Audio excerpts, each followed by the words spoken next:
ធ្វើឡើងនៅកម្មវិធីមួយហៅថាអសាលហបូជានៅក្នុងថ្ងៃ15កើតនេះតែម្ដងដើម្បីប្រពនិងនឹករលឹកដល់ព្រឹត្តិការណ៍ទាំងឡាយ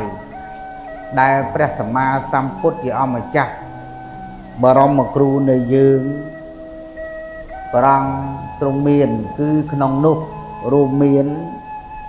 រំលឹកដល់កាលដែលព្រះអង្គទ្រង់ចុះចាប់បដិសន្ធិក្នុងផ្ទៃនៃព្រះមេត្តាគឺនៅក្នុងថ្ងៃ15កើតខែអាសាឍនេះ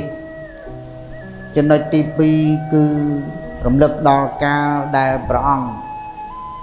ទ្រង់យាងចេញសាងភ្នោះបួសជាបព្វជិតដើម្បីស្វែងរកនៅមុខធម៌ស្វែងរកនៅការត្រាស់ដឹងជាអនុត្តរសម្មាសម្ពោធិញ្ញាណនេះក៏កើតឡើងនៅថ្ងៃ15កើតខែអាសាឍនេះផងដែរទី3ទៀតគឺរំលឹកដល់កាលដែលព្រះសម្មាសម្ពុទ្ធព្រះអង្គទ្រង់ប្រកាសនៅធម្មចក្រកប្បវត្តនសូត្រគឺជាប្រធម៌ដែលព្រះអង្គបានត្រាស់ដឹងហើយ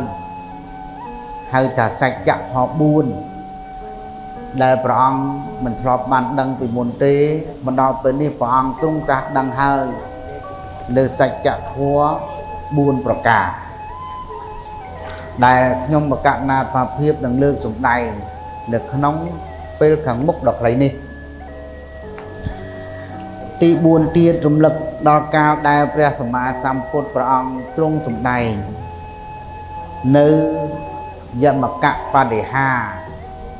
គឺសម្ដែងរិទ្ធនៅក្នុងថ្ងៃ15កើតខែអាសាឍនេះតែម្ដងនិងទី5គឺរំលឹកដល់ការកើតឡើងនៃព្រះសង្ឃគឺនៅថ្ងៃ15កើតខែអាសាឍនេះបន្ទាប់ពីព្រះសម្មាសម្ពុទ្ធព្រះអង្គត្រាស់ដឹងហើយคล้ายជាព្រះបុគ្គលឯកក្នុងលោកមានបុគ្គលណាមួយស្មើនឹងព្រះអង្គគ្មានគឺព្រះអង្គទ្រង់បានសម្ដែងនៅព្រះធម៌ប្រោសដល់បញ្ចវគិអិសីទាំង5រូបដែលទៅបួសជាតបោះរហូតបានសម្រេចមគ្គផលជាន់ខ្ពស់អរហត្តមគ្គអរហត្តផលคล้ายជាព្រះអរហន្តពេលនោះអេហិភិក្ខុកើតឡើងបានន័យទៅប្រសង់កើតឡើងនៅថ្ងៃនោះ5អង្គជាដំបូងហើយថាថ្ងៃក៏កើតប្រសង់ព្រោះកាលដែលព្រះសម្មាសម្ពុទ្ធត្រាស់ដឹងភ្លាមពុំមានប្រសង់ទេមានតែព្រះពុទ្ធជាម្ចាស់និងពធដូច្នេះថ្ងៃ15កើតខែអាសាឍនឹងជាថ្ងៃក៏កើតប្រសង់ដែលព្រះសម្មាសម្ពុទ្ធព្រះអង្គសម្ដែងហើយក៏អិសីទាំង5រូបតាបោះទាំង5រូបនឹងបានសម្រេចមគ្គផលបាន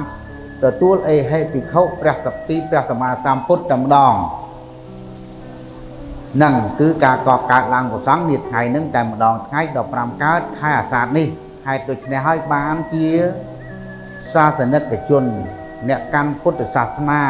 នៅក្នុងពិភពលោកនេះតែងតែនាំគ្នាប្រពរំលឹកដល់ព្រឹត្តិការណ៍មាន5ប្រការនេះដែលព្រះអង្គទ្រង់មានអញ្ចឹងយោមមាន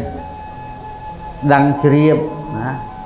ចាំប៉ុណ្ណាចាំឲ្យដឹងថាតើថ្ងៃអាសាឍនេះ15ខែកើតខែអាសាឍនេះតើព្រឹត្តិការណ៍អ្វីខ្លះដែលកើតមានចំពោះព្រះសម្មាសម្ពុទ្ធតាំងពីនៅជាពុទ្ធិសត្វមកចាប់បដិសន្ធិឯជាដើមហ្នឹងអានឹងជាប្រការមួយទៅដែលយើងជាពុទ្ធបរិស័ទនៅក្នុងកម្ពុជារដ្ឋនាំគ្នាប្រពធ្វើនៅក្នុងពេលនេះរៀងរាល់ឆ្នាំឲ្យទៅដល់ថ្ងៃ15កើតខែអាសាឍនេះចំណុចទី2ទៀតគឺយើងប្រារព្ធធ្វើអ្វីថាចម្រើនព្រះបរិត្តដើម្បីនឹងបំពេញកុសលមួយទៀតជាមហាកុសលសម្រាប់ឧបត្ថម្ភគាំទ្រ ដល់ព្រះភិក្ខុសង្ឃដែលនឹងត្រូវចាំព្រះវស្សានៅក្នុងពេលថ្ងៃស្អែកគឺថ្ងៃ1រោចដល់ថ្ងៃ1រោចខែអាសាឍហ្នឹងគឺចាំព្រះវស្សាអស់រយៈកាល3ខែទៅមុខអាសាឍប្រតិបត្តិអាសុចនោះ15កើតនោះបានយើងចេញភាសាដល់ថ្ងៃចូល1រោចអញ្ចឹងថ្ងៃនេះថ្ងៃសូត្រមន្តចម្រើនប្រពរិទ្ធញោមញាតិអញ្ជើញមកដើម្បីដល់នៅការឧបត្ថម្ភគ្រប់គ្រងដល់ព្រះសង្ឃដែលនឹងបានជៀសវាងនៅភាពអត្តឃាតផ្សេងការខ្វះខាតនៅបច្ច័យទាំងឡាយ4ចៃវរៈបណ្ឌបាតសេនាសនៈតិលានភេសជ្ជៈទាំង4នេះដែលព្រះសង្ឃត្រូវការ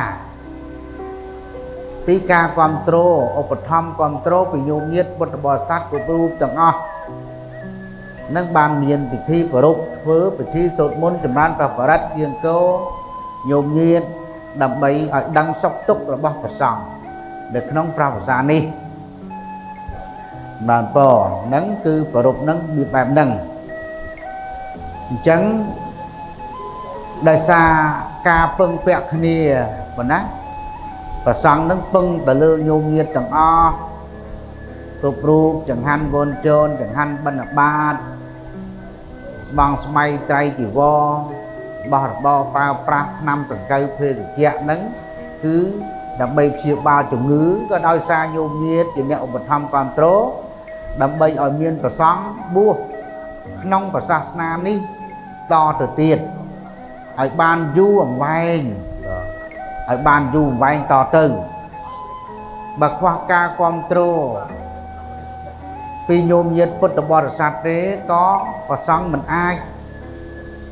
នឹងបួសក្នុងសាសនានេះទៅបានដែរបើអត់ចង្ហាន់បួសមិនកើតញោមញាតិនឹងអត់ស្បង់ស្បៃត្រៃជីវរបួសមិនកើតអត់សេនាសនៈទានបួសមិនកើតអត់មានថ្នាំកែរូបបួសមិនកើតទេអានឹងវារឿងសត្វតែវាលំបាកហើយបើអញ្ចឹងតង់តែមានការគ្រប់គ្រងឧបត្ថម្ភពីញោមញាតិពុទ្ធបរិស័ទគ្រប់រូបទើបសាសនារបស់យើងនេះព្រះបរមគ្រូនឹងអាចបានវែងឆ្ងាយតទៅទៀតវែងឆ្ងាយតទៅទៀតសាសនានេះរីកចម្រើនរុងរឿងក៏អាស្រ័យបរិស័ទទាំង4ភិក្ខុណីឥឡូវភិក្ខុណីអស់ទៅហើយក្នុងពុទ្ធសាសនាថេរវាទ